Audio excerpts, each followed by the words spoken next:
Mawungalibhemile leli drug ekuseni uba nokugula okuzwayo yabona mhlawumbe kwenzakalani kulumisisi isisu nje mfethu siyaluma kube ngathi nje ufakile mhlawumbe into enjengo-castor oil alisangijabulisa enhliziyweni yabona ngoba nami ngiyabona ukuthi mfethu lingiqhatha nanomakhelwane yabona ngi-end up sekungathi ngiyiphilela lona yabona lento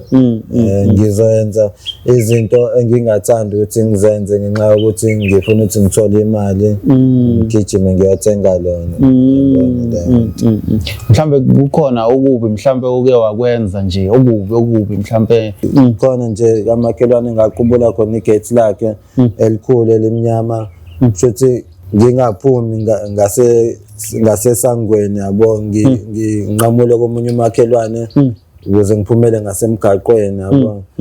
ngabanjwa yena umakhelwane wathi umakhelwane sekuyindlela yini njengoba udlula la uphethe leli gate yabo wamemeza umakhelwane ungathanda ukuthini nje kumuntu osike wamona iChesterville yonke mhlambe ofisa ukukusiza noma wake wazama ukukusiza wahlule ungathini kuyena bhuti wami ngingasho nje mfethu ukuthi